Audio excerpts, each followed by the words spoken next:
أعوذ بالله من الشيطان الرجيم. قل هذه سبيلي أدعو إلى الله على بصيرة أنا ومن اتبعني وسبحان الله وما أنا من المشركين.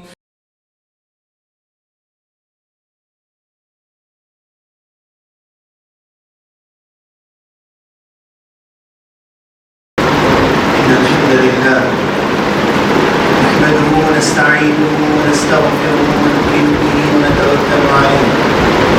ونعوذ بالله من شرور أنفسنا ومن سيئات أعمالنا. من يهده الله فلا مضل له ومن يضلل فلا هادي له وأشهد أن لا إله إلا الله وحده لا شريك له وأشهد أن محمدا عبده ورسوله. يا أيها الذين آمنوا اتقوا الله حق تقاته ولا تموتن إلا وأنتم مسلمون. يا أيها الناس اتقوا ربكم الذي خلقكم من نفس واحدة وخلق منها زوجها وبث منهما رجالا كثيرا ونساء واتقوا الله الذي تساءلون به والأرحام إن الله كان عليكم رقيبا. يا أيها الذين آمنوا اتقوا الله وقولوا قولا سديدا يصلح لكم أعمالكم ويغفر لكم ذنوبكم ومن يطع الله ورسوله فقد فاز فوزا عظيما. أما بعد فإن أصدق الحديث كتاب الله وخير الهدي هدي محمد صلى الله عليه وسلم وشر الأمور محدثاتها وكل محدثة بدعة وكل بدعة ضلالة وكل ضلالة في النار.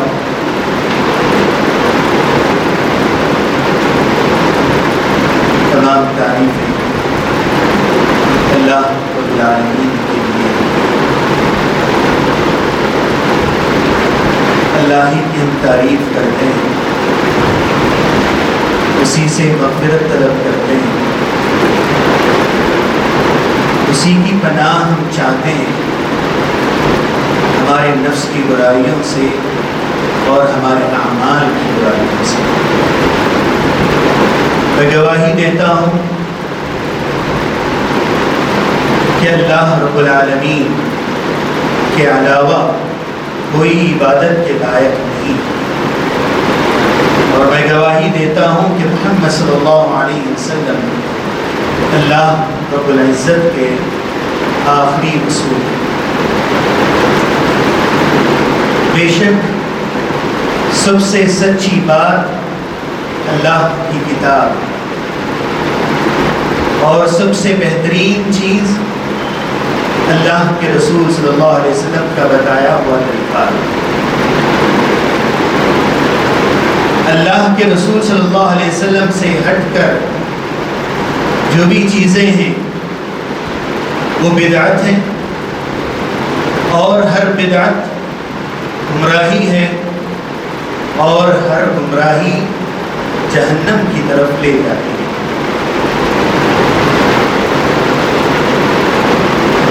محترم بزرگوں اور عزیز بچوں, یہ اللہ رب العالمین کی سنت ہے کہ اللہ تعالیٰ اپنی مخلوق میں سے چند کو اپنے خاص فضل سے نوازتا ہے. جیسے کہ اللہ تعالیٰ قرآن مجید میں فرماتا ہے وَرَبُّكَ يَخْلُقُ مَا يَشَاءُ وَيَخْتَارُ. آپ کا رب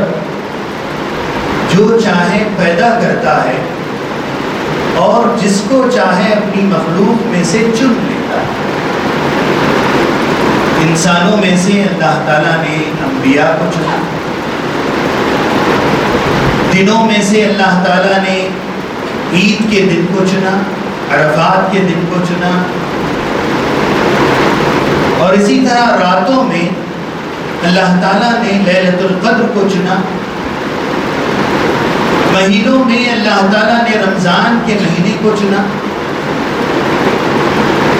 جہاں زمین کا معاملہ آتا ہے وہاں اللہ تعالیٰ نے مکہ اور مدینے کو چنا۔ اللہ رب العالمین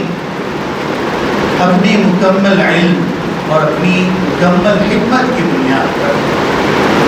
اپنی مخلوق میں سے چند کو چنتا ہے اور ان کو نوازتا ہے۔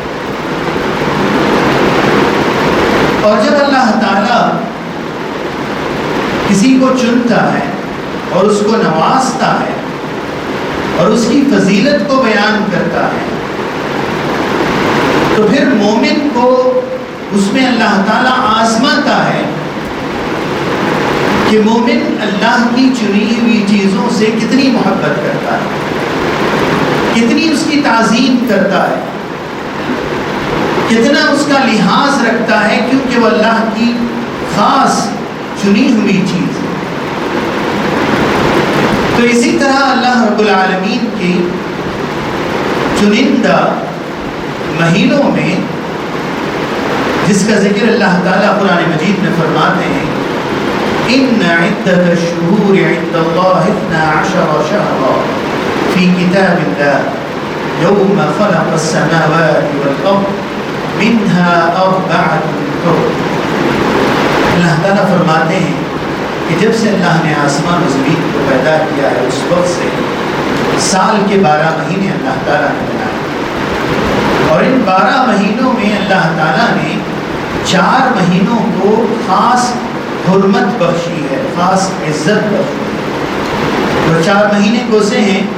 3 مہینے تو ایک ساتھ آتے ہیں، ذوالقعدہ، ذوالحجہ اور محرم کا، اور پھر ایک مہینہ الگ سے ہے وہ رجب کا۔ یہ 4 مہینے ان کے بارے میں اللہ تعالیٰ نے کہا کہ یہ اشہر حرم ہے،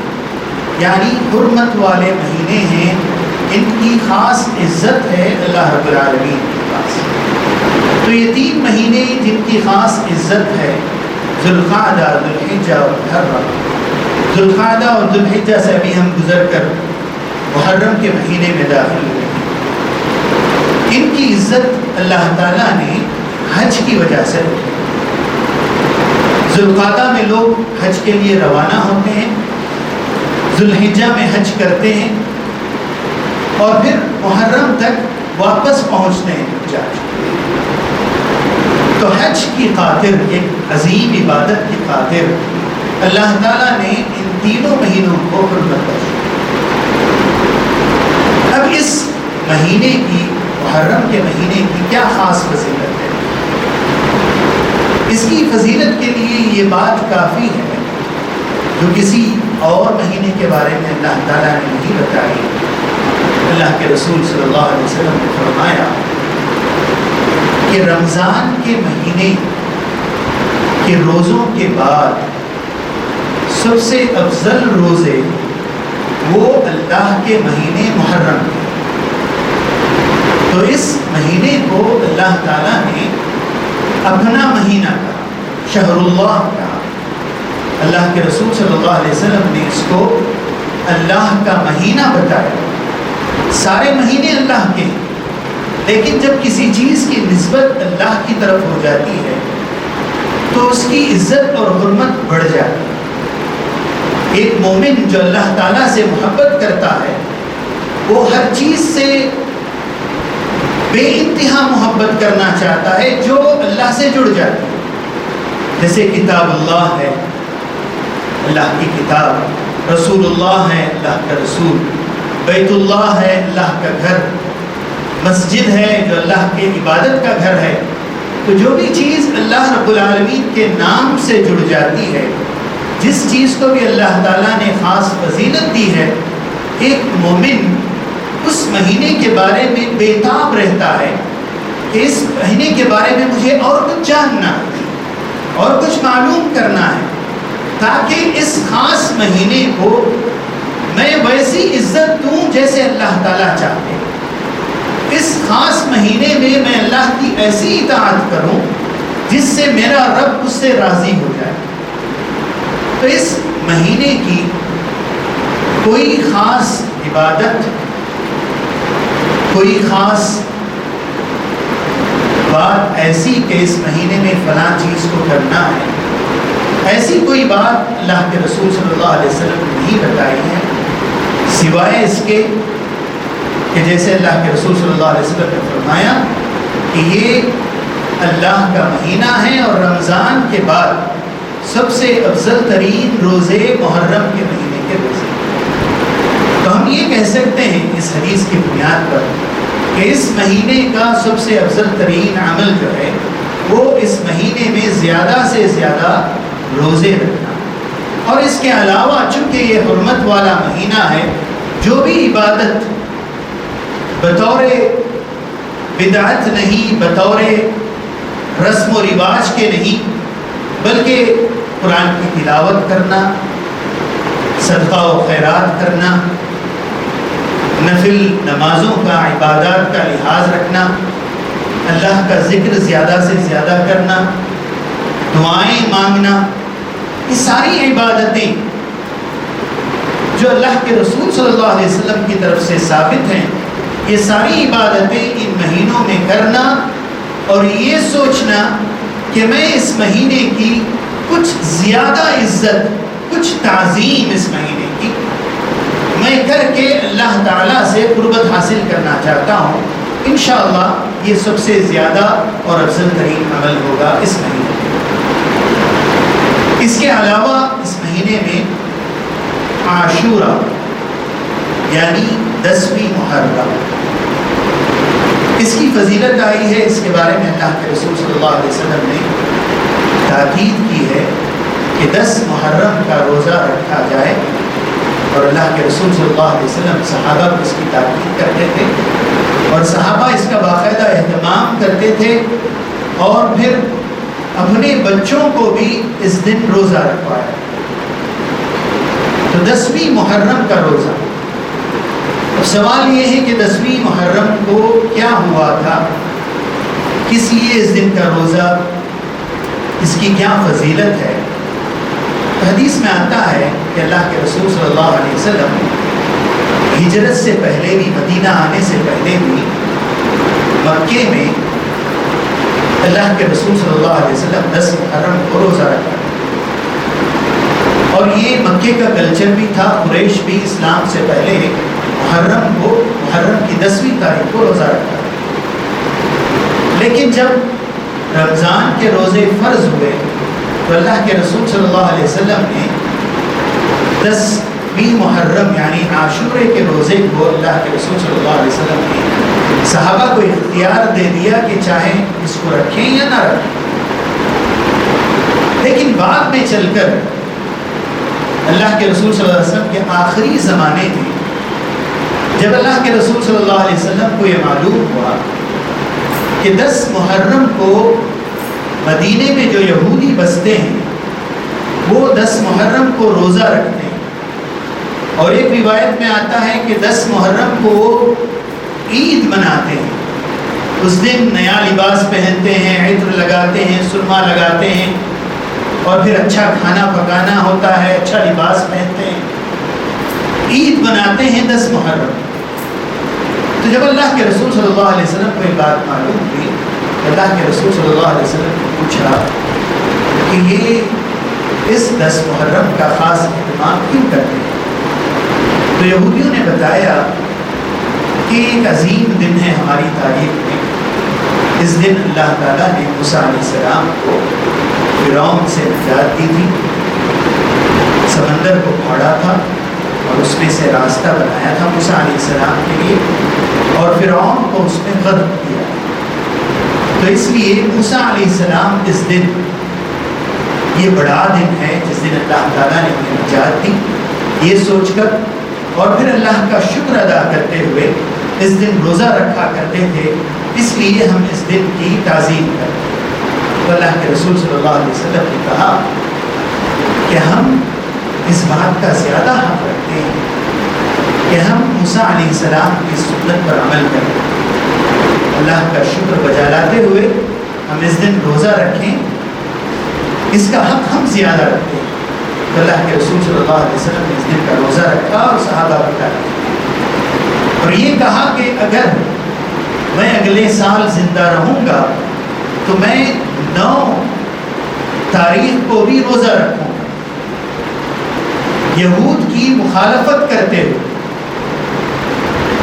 ہمارا دین یہ سکھاتا ہے کہ ایک مسلمان جو اللہ سے محبت کرتا ہے وہ اللہ کی شریعت سے محبت کرتا ہے، اللہ نے جس چیز کا بھی حکم دیا ہے اس کو گلے لگاتا ہے، محبت سے اس پر عمل کرتا ہے، اور جس چیز کو بھی اللہ اور اس کے رسول نے حرام قرار دیا ہے، جس چیز سے بھی منع کیا ہے، ان ساری چیزوں سے اپنے آپ کو روکتا ہے اور ان چیزوں سے سخت نفرت کرتا ہے۔ یہ اس کے ایمان کی علامت ہے۔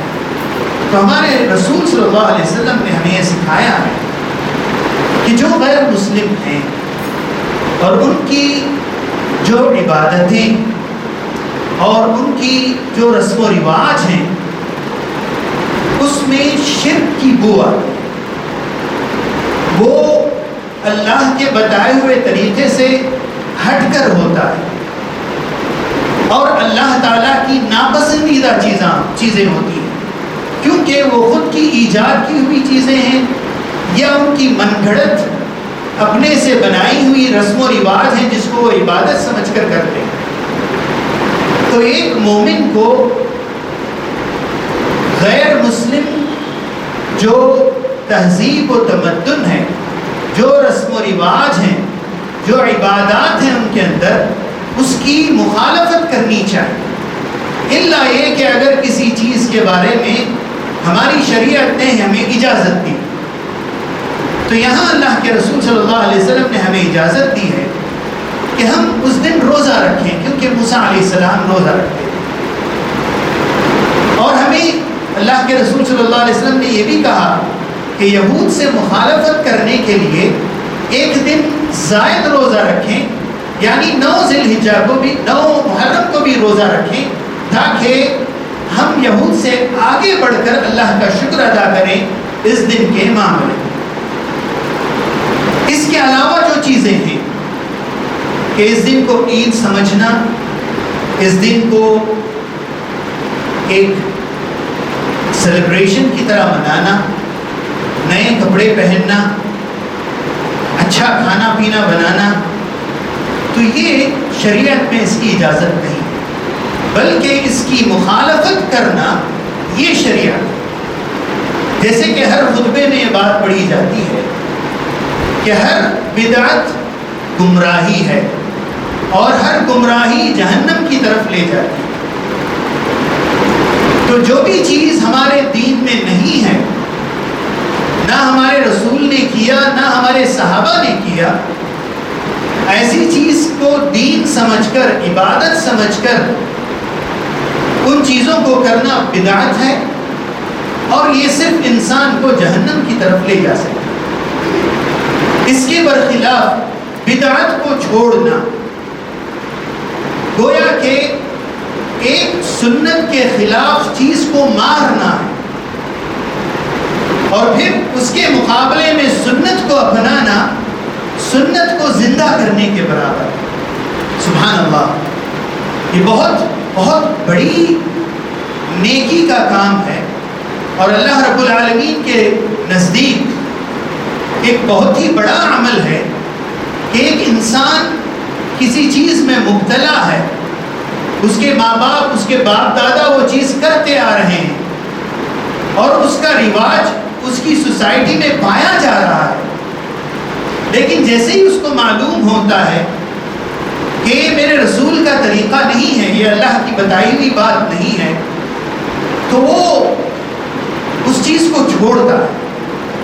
اور یہ اس کے لیے آسان نہیں ہے، اس کے لیے ایک بڑا چیلنج ہے۔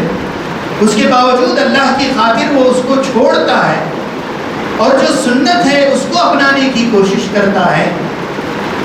تو اسے یہ یقین رکھنا چاہیے کہ اللہ رب العالمین اس کی ساری جدوجہد کو، وہ جو ساری جو محنت کر رہا ہے ایک بدعت کو چھوڑ کر سنت کو اپنانے کے لیے، اللہ تعالیٰ اس سے واقف ہے اور اللہ تعالیٰ اس کو اس کا بہت بڑا اجر دینے والا ہے۔ تو میرے عزیز دوستوں اور بھائی، اس مہینے کی فضیلت یہ ہے کہ اس مہینے میں زیادہ سے زیادہ روزہ رکھیں، نیک کام کریں جو سنت کے موافق ہیں، اور جو کوئی بھی بدعات ہماری زندگی میں، ہماری سوسائٹی میں، ہمارے گھر میں، ہمارے رشتہ داروں میں پائی جاتی ہیں، اس سے اپنے آپ کو دور رکھیں اور پورے صبر، حکمت اور پھر اچھے انداز سے لوگوں سے بات کرنے کی کوشش کریں، انہیں سمجھائیں کہ یہ چیزیں ہمارے دین سے تعلق نہیں رکھتی ہیں،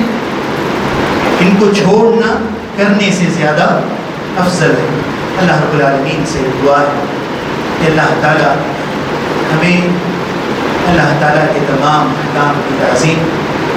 اس کی حرمت اور اس سے محبت کرنے کی توفیق عنایت فرمائے، اور اللہ اور اس کے رسول سے ہٹ کر جو بھی چیزیں ہیں ان تمام چیزوں سے اللہ تعالیٰ محفوظ رکھے۔ استغفر اللہ لی ولکم ولسائر المسلمین فاستغفروہ انہ هو الغفور الرحیم۔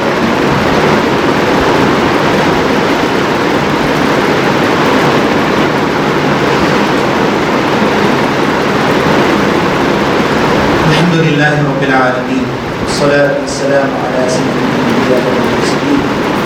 وعلى آلہ وصحبہ اجمعین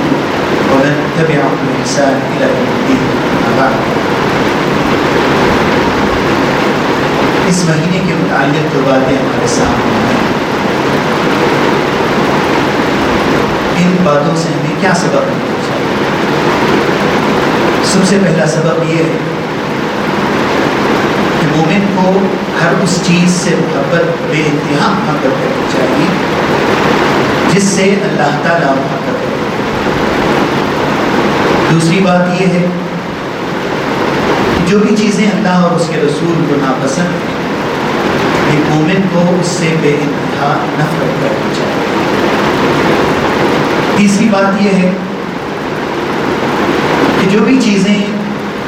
ہمارے آس پاس ہو رہی ہیں اس سے ہمیں باخبر ہونا چاہیے، اس کے بارے میں ہمیں جاننا چاہیے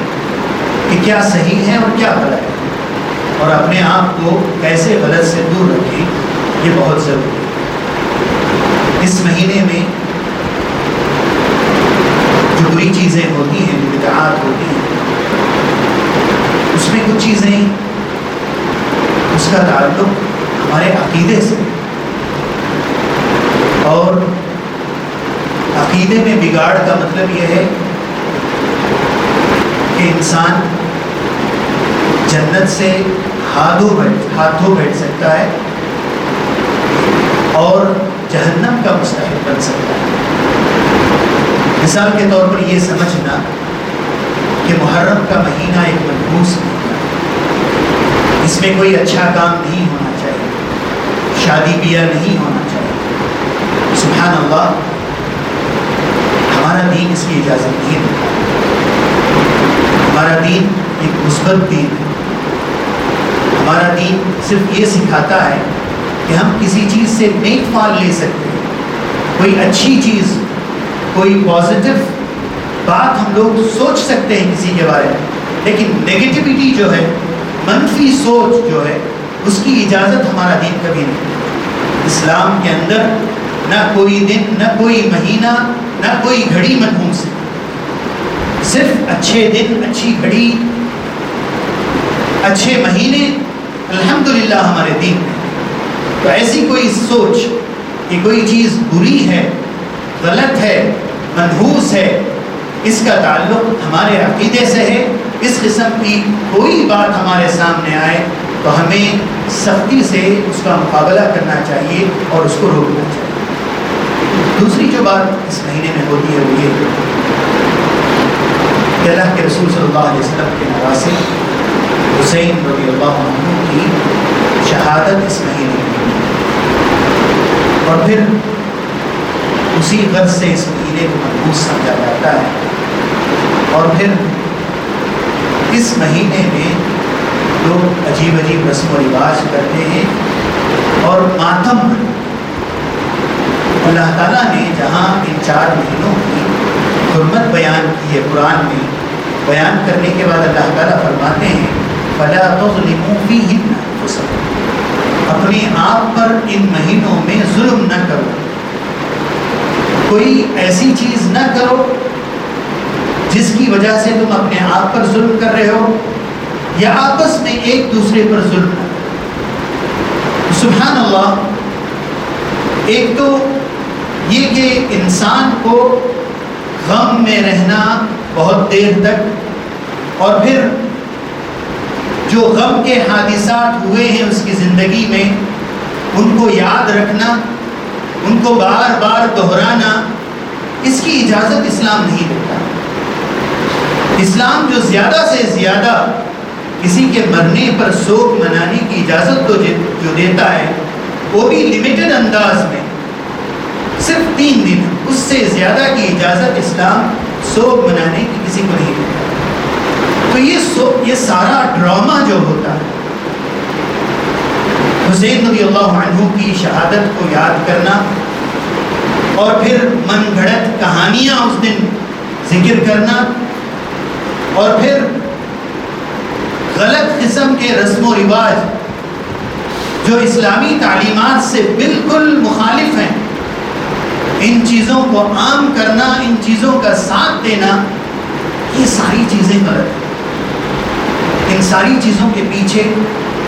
ایک ہی مقصد ہے، وہ یہ کہ جو نفرت ہے صحابہ سے،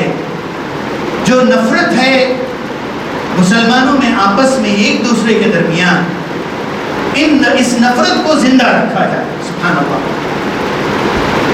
یہ ساری چیزیں جو ہوتی ہیں اس کا مقصد صرف نفرت کو زندہ رکھنا۔ ہمیں تھوڑا غور کرنا چاہیے، سوچنا چاہیے کہ اس کے علاوہ اس سے کوئی مقصد حاصل نہیں۔ تو میرے عزیز بھائی، ایسی جو بھی چیزیں ہیں، ان چیزوں سے اپنے آپ کو دور رکھنا اور اپنے دوست احباب کو دور رکھنا، یہ ہمارا فرض ہے۔ اس کے علاوہ جو سبق ہمیں اس سے ملتا ہے وہ یہ کہ انبیاء کرام کا طریقہ یہ تھا کہ وہ جب بھی اللہ کی طرف سے کوئی نعمت انہیں حاصل ہوتی اور وہ اس کا شکر بجا لانا چاہتے تو وہ اللہ کی عبادت کر کر اس کا شکر بجا لاتے، جیسے کہ موسیٰ علیہ السلام اس دن روزہ رکھا اور اللہ کے رسول صلی اللہ علیہ وسلم نے ہمیں سکھایا کہ جب تمہیں کوئی اللہ کی نعمت حاصل ہو تو سجدہ کر کے، سجدے میں گر کر اللہ کا شکر ادا کرو۔ اس کے علاوہ شکر یا خوشی منانے کا کسی نعمت پر جو طریقہ ہے جس میں اسراف ہوتا ہے، جس میں اللہ کے احکام کی نافرمانی ہوتی ہے، ان چیزوں سے ہمیں گریز کرنا چاہیے۔ اس کے علاوہ جو اہم بات ہمیں اس مہینے سے ملتی ہے یہ کہ ایسے جو مواقع آتے ہیں، اللہ تعالیٰ جو ایسے مواقع دیتے ہیں، اس سے ایک مومن کو پورا فائدہ اٹھانا چاہیے، خود اپنے لیے نہیں بلکہ اپنے پورے گھر والوں، جیسے کہ صحابہ کے بارے میں ہمیں معلوم ہے کہ وہ اس دن اپنے بچوں کو بھی گزارتے ہیں۔ یہ پورے گھر کے اندر، پورے خاندان کے اندر اس سنت کو کہ 10ویں محرم کو روزہ رکھنا ہے اور پھر یہود کی مخالفت کرتے ہوئے 9 محرم کو بھی روزہ رکھنا ہے، اس سنت کو پورے زور شور کے ساتھ زندہ رکھنا ہے۔ اس کے علاوہ آخری بات اس مہینے کے تعلق سے یہ ہے کہ یہ نہ سمجھیں کہ اس مہینے کی فضیلت صرف عاشورہ، صرف 10 محرم کی وجہ سے ہے، بلکہ اس مہینے کے شروع سے لے کر آخر تک، آخری گھڑی تک یہ سارا مہینہ حرمت والا ہے۔ اس سارے مہینے میں جو بھی آپ کر سکیں، جتنا بھی کر سکیں، یہ کوشش کیجئے کہ یہ محرم کا مہینہ آپ اللہ کے سامنے ایک ایسا مہینہ سمجھ رہے ہیں کہ جس میں آپ اللہ سے اپنی محبت کا اظہار کر، مختلف عبادات کر کر، چھوٹی چھوٹی معمولی چیزیں. ہو سکتا ہے آپ کسی نماز کے بعد جب آپ کے لیے وقت ہے آپ اس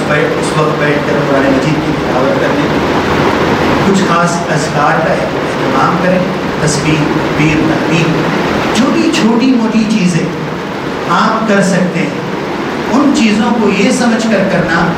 کہ یہ خاص مہینہ ہے، اس کی عظمت مجھے کرنی ہے تو اس کا 2 اجر ملے گا. ایک تو یہ کہ آپ جو نیکی کر رہے ہیں اس کا اجر، دوسرا اس مہینے کی عظمت کرنا جس مہینے کو اللہ تعالیٰ نے عظیم قرار دیا. اور اللہ تعالیٰ قرآن مجید میں کہتے ہیں وَمَن يُعَظِّمْ شَعَائِرَ اللَّهِ فَإِنَّهَا مِن تَقْوَى الْقُلُوبِ. جو بھی اللہ کے شعائر کو، اللہ کی خاص چیزوں کی تعظیم کرتا ہے وہ اس کے تقوی کی علامت ہے، وہ اس بات کی علامت ہے کہ اس کے دل میں اللہ تعالیٰ ہوگا. اللہ تعالیٰ ہمارے دلوں اللہ کی محبت سے کر دے. اللہ تعالیٰ ہمارے دلوں کو کر اللہ کا تقویٰ پیدا کرے. اللہ تعالیٰ ہمیں ہر سنت کو زندہ کرنے اور ہر سنت پر پابندی کے ساتھ عمل کرنے کی توفیق نصیب فرمائے. اللہ تعالیٰ ہمیں ہر بدعت سے دور رکھے اور دوسروں کو دور رکھنے کی توفیق نصیب فرمائے. آمین. ان اللہ وملائکته یصلون علی النبی یا ایھا الذین آمنوا صلوا علیہ وسلموا تسلیما. اللهم صل على محمد وعلى آل محمد كما صليت على إبراهيم وعلى آل إبراهيم إنك حميد مجيد. اللهم بارك على محمد وعلى آل محمد كما باركت على إبراهيم وعلى آل إبراهيم إنك حميد مجيد. اللهم انصر الإسلام والمسلمين. اللهم اعز الإسلام والمسلمين. اللهم ارفع عنا البلاء يا رب العالمين. اللهم اشفنا واشف مرضانا